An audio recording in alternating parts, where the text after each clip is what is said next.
নমস্কার বন্ধুরা, আমি রীতা বাঙালি কুক হাউসে আপনাদের সবাইকে স্বাগত জানাই। আর সকালের কাজকর্ম সেরে স্নান টান করে পুজো টুজো করে আমি চলে এসেছি আবার আপনাদের কাছে দুটো রেসিপি নিয়ে। সেই রেসিপি দুটো আমি নিয়ে এসেছি, একটা হলো ইঁচড় চিংড়ি বানাবো আজকে, আর এই যে পোনা মাছের ঝাল করব। এই যে পোনা মাছগুলো নিয়ে নিয়েছি, এগুলো ঝাল করব।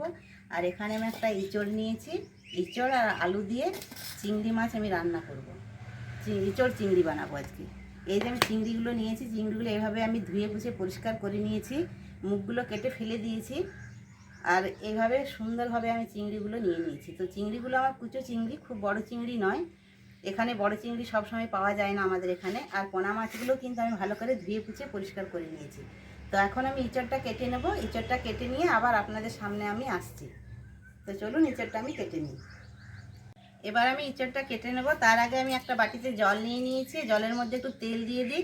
তেল না দিলে আঠা থাকলে, দুধটা যে থাকে বাটির মধ্যে লেগে যাওয়ার ভয় থাকবে। আর আমি হাতের মধ্যে একটু মেখে নিলাম, তাহলে কিন্তু আমার হাতে আঠাটা লাগবে না। আর ইঁচড়টা এইভাবে আমি কেটে নেব।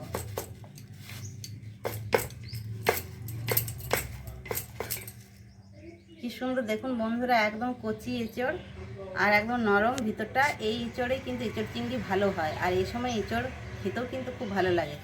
এইটাকে আমরা কিন্তু অনেক সময় গাছপাঠা বলি।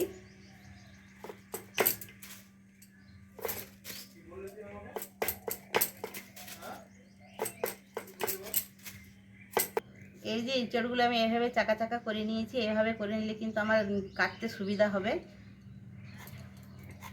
এইভাবে আমি খোসাটা আগে ছুলে নেব। এই যে খোসাটা আমি এভাবে ছুলে নিয়েছি।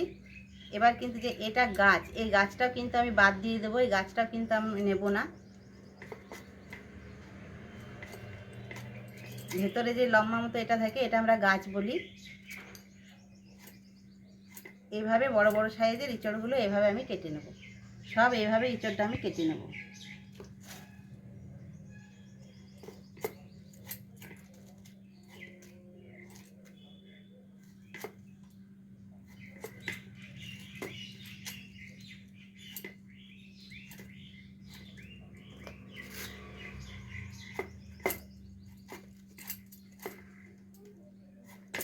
এইভাবে পুরো ইঁচড়টাই আমি কেটে নেব। এই যে আমার ইঁচড়গুলো সব কাটা হয়ে গেছে। এই যে আমি এই ডুমো ডুমো করে একটু বড় সাইজের ইঁচড়গুলো কেটে নিয়েছি। আর এই মাঝে শক্ত অংশটা আমি বাদ দিয়ে দিয়েছি। এটাকে আমরা গাছই বলি, আপনারা কে কী ভাষায় বলেন আমার জানা নেই, কিন্তু এটা আমরা গাছ বলি। তো এই অংশটা যদি আমরা কেটে না বাদ দিয়ে দিই, তাহলে কিন্তু ইঁচড়টা খেতে একেবারে ভালো লাগবে না। আর এটা কিন্তু সেদ্ধ হয় না ভালোভাবে, ওই জন্য আমরা এটা কেটে বাদ দিয়ে দিই। আমার ইঁচড়টা কাটা হয়ে গেছে। এবার আমি ইঁচড়টা সেদ্ধ হতে দেবো। আর ইঁচড়ের জন্য আমি আলুটাও কেটে নিয়েছি। এইভাবে আমি আলুটাও কেটে নিয়েছি। তো চলুন, এখানে আমি ইঁচড়টা সেদ্ধ হতে দেবো, ওই জন্য আমি কুকারটা বসিয়ে নিয়েছি আর জল দিয়ে দিয়েছি। জলটা আমার গরম হয়ে গেছে। আর জলের মধ্যে একটু আমি সরষের তেল ফেলে দিচ্ছি, যাতে আমার ইঁচড়ের মধ্যে যে কষটা থাকে সেটা আমার ইঁচড়ে লাগবে না, এই কুকারের মধ্যে লাগবে না। ওই জন্য আমি একটু সরষের তেল দিয়ে দিলাম। সিদ্ধ হতে দেওয়ার সময় জলের মধ্যে সবসময় সরষের তেল দিবেন, তাহলে কিন্তু কুকারের মধ্যে যেই কাঁঠালের কষটা থাকে সেই দাগগুলো হবে না। ইঁচড়টা আমি দিয়ে দিলাম জলের মধ্যে। একটু লবণ ফেলে দিই, একটু লবণ দিয়ে দিলাম। লবণ দিয়ে আমি ইঁচড়টা সেদ্ধ হতে দিলাম। ভালোভাবে ইঁচড়টা সেদ্ধ হতে দেবো। দুটো সিটি ফেলে নেব। দুটো সিটি দিলে কিন্তু ইঁচড়টা সেদ্ধ হয়ে যাবে। আমার দুটো সিটি পড়ে গেছে। এবার আমি গ্যাসটা বন্ধ করে আমি কুকারটাকে নামিয়ে নেব। কুকারটা আমি নামিয়ে নিয়েছি। এবার মাছ ভাজার জন্য আমি কড়াইটা বসিয়ে দিলাম। এখানে মাছের মধ্যে আমি লবণ আর হলুদ মাখিয়ে নেব।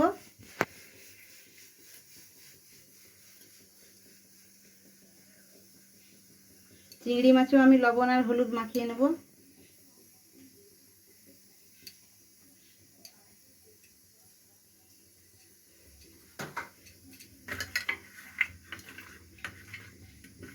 এইভাবে আমি মাছগুলো লবণ আর হলুদ ভালোভাবে মাখিয়ে নিচ্ছি।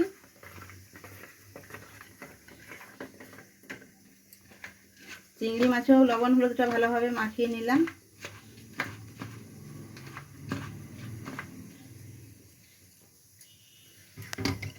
কড়াইটা আমার গরম হয়ে গেছে, এবার কড়াই আমি সরষের তেল দিয়ে দিচ্ছি। কড়াই আমি সরষের তেল দিয়ে দিলাম।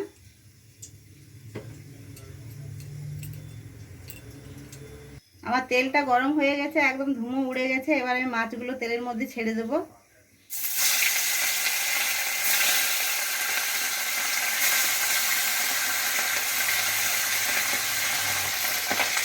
এঁচড়ে দেওয়ার জন্য আমি মশলাগুলো বেটে নেব। এখানে নিয়ে নিয়েছি আমি রসুন নিয়ে নিয়েছি, আদা নিয়েছি, কাঁচা লঙ্কা আর দুটো শুকনো লঙ্কা আর একটা পেঁয়াজ।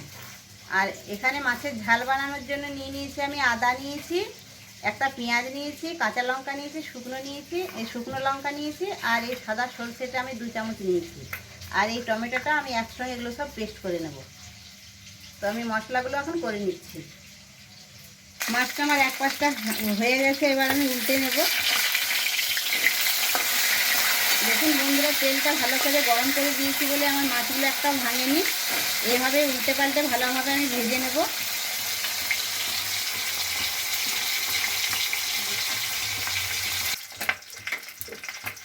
এই যে মাছগুলো আমার উল্টে পাল্টে ভাজা হয়ে গেছে, আমি এবার তুলে নেব। আর ওদিকে আমি মাছগুলো ভাজতে ভাজতে মশলাগুলোও আমি করে নিয়েছি। এই মাছটা একটা প্লেটের মধ্যে আমি তুলে নেব। এবার যে বাকি মাছটা আছে এই মাছটাও আমি ভেজে নেব। মাছগুলো ভাজতে ভাজতে আমার কুকারের ভাপটাও কিন্তু বেরিয়ে গেল।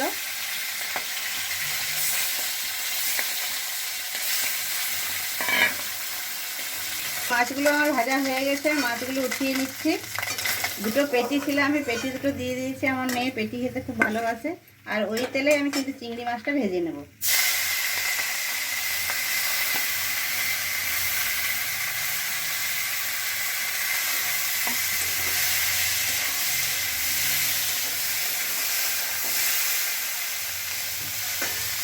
চিংড়ি মাছটা এইভাবে ভালো করে আমি ভেজে নামিয়ে নেব।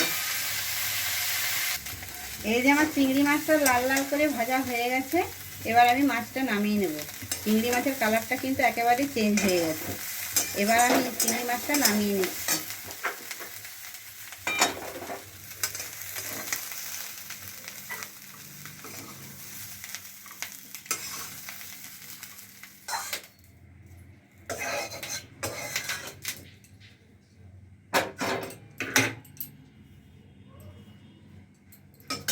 আমি ফুটে নিয়েছি, আমি দেখে নেব আমার এঁচড়টা কতটা সেদ্ধ হয়েছে। এঁচড় আমার ভালোভাবে সেদ্ধ হয়ে গেছে। এবার আমি জলটা গেলে ফেলে নেব, কেননা অনেক সময় মানে গাছের এঁচড় ভালো থাকে না, একটু কষা টাইপের লাগে। আর এখনকার এঁচড় খুব কচি, তো ওই জন্য জলটা গেলে নেওয়া ভালো। আর জলটা আমার কতটা কষ বেরিয়েছে দেখুন। এই জলটা গেলে আমি ফেলে দেবো।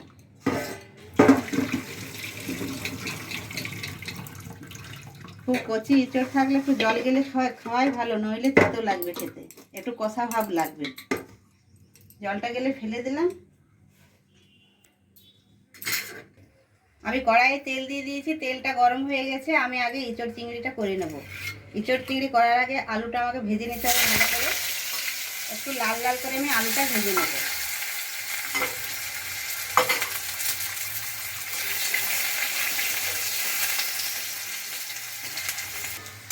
আমার আলুগুলো লাল লাল করে ভাজা হয়ে গেছে, এবার আমি আলুগুলো উঠিয়ে নেব।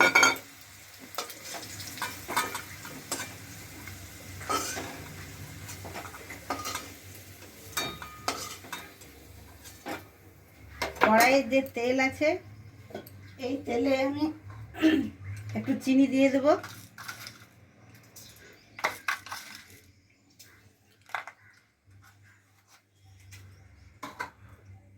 দুটো তেজপাতা,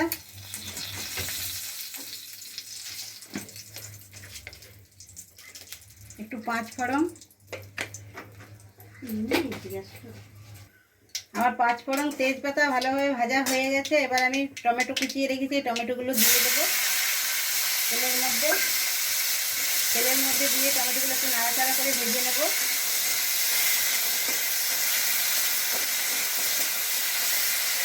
আমার টমেটোটা ভাজা হয়ে গেছে, আমি হালকা করে ভেজে নিয়েছি। এখানে যে পেঁয়াজ, রসুন, লঙ্কা, আদা বাটাটা আমি দিয়ে দিচ্ছি। আর এখানে আমি স্বাদ মতো লবণ দিচ্ছি। হলুদ গুঁড়ো, জিরে গুঁড়ো, ধনে গুঁড়ো, আর এখানে ঝাল লঙ্কার গুঁড়ো আমি হাফ চামচের মতো দিচ্ছি। ঝালটা আপনারা নিজেদের পছন্দ মতন দেবেন। এগুলো ভালোভাবে দিয়ে মশলাটা আমি একটু ভেজে নেব। মশলাটা ভাজা হয়ে গেছে। আমাদের সিদ্ধ করা এঁচড়গুলো আছে, সেই এঁচড়গুলোর মশলার মধ্যে দিয়ে নেব। দিয়ে এগুলো ভালোভাবে আমি মশলার সঙ্গে মাখিয়ে নেব। মশলার সঙ্গে ভালোভাবে কষে নেব। আর যে ভাজা আলুটা আছে ওই আলুটা আমি কিন্তু দিয়ে দিলাম।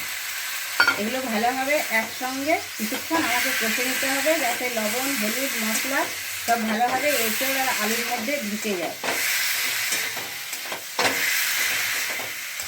আমার এঁচড় আর আলু মশলার সঙ্গে ভালোভাবে কষে নিয়েছি। তেল ছেড়ে গেছে আমার মশলার মধ্যে। আর দেখুন কি সুন্দর আমার কষা হয়েছে, যেন মনে হচ্ছে কষা মাংস। এখানে আমি এবার জল দিয়ে দেবো একটু সামান্য পরিমাণে। এটা মাখো মাখো টাইপের একটু হবে, এটা ঝোল হবে না। এই যে এখানে জল দিয়ে দিলাম আমি একটু। আর এখানে যে চিংড়ি মাছটা আমি নিয়েছি, এতটা চিংড়ি আমার লাগবে না, ওই জন্য কিছুটা চিংড়ি আমি এঁচড়ে দেওয়ার জন্য নিয়ে নিয়েছি। চিংড়িগুলো এবার আমি এঁচড়ের মধ্যে দিয়ে দেবো।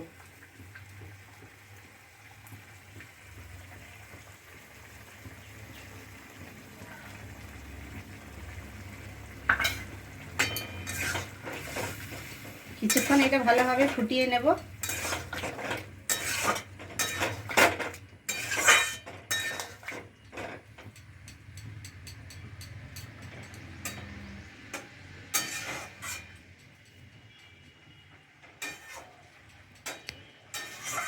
এভাবে আপনারা এঁচড় রান্না আমার হয়ে গেছে।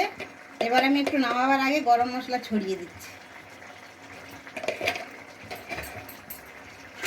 এবার আমি এটা নামিয়ে নেব।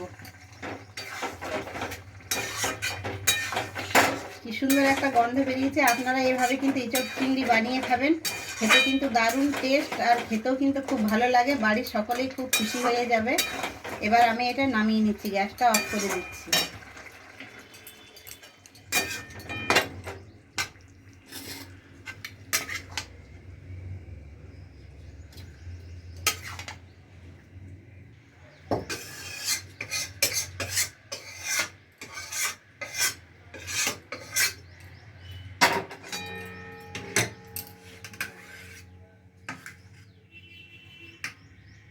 মাছের ঝাল বানানোর জন্য আমি কড়াইয়ে তেল দিয়ে দিয়েছি। তেলটা গরম হয়ে গেছে। গরম তেলে একটু চিনি দিয়ে দিলাম। আর এখানে আমি যে সরষে, টমেটো, পেঁয়াজ, আদা, লঙ্কা পেস্ট করে রেখেছি, সেই পেস্টটা আমি একসঙ্গে দিয়ে দিলাম।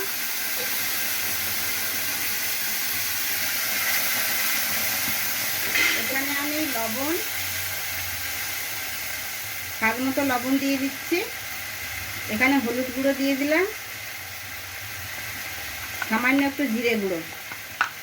সরষে দেওয়া আছে, একটু ধনে গুঁড়ো না দিলেও চলবে। এইভাবে আমি মশলাটা ভালোভাবে কষে নেব। আমার মশলাটা ভাজা হয়ে গেছে। এই মশলাটা বেশি আমি ভাজলাম না, সরষে দেওয়া আছে বলে। বেশি ভেজে দিলে কিন্তু তেতো হয়ে যাবে। এখানে একটু জল দিয়ে নিলাম। জল খুব বেশি দেব না, মাছের ঝাল বানাবো।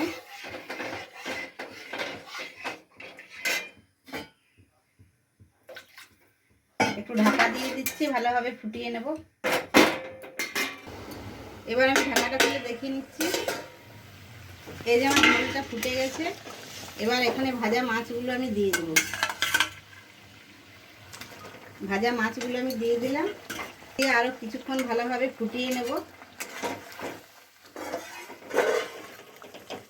মাছগুলো দিয়ে একটু ঢাকা দিয়ে ভালোভাবে ফুটিয়ে নেব। মাছের ঝালটা হয়ে গেছে। এবার আমি নামিয়ে নেব। গ্যাসটা অফ করে দিলাম।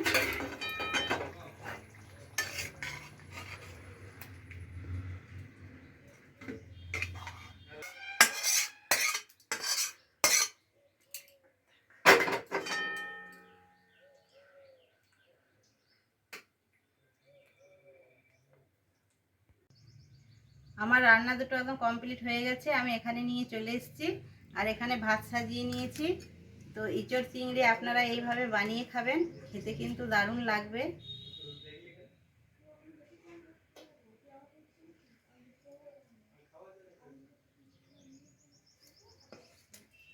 আর এই যে মাছের ঝাল,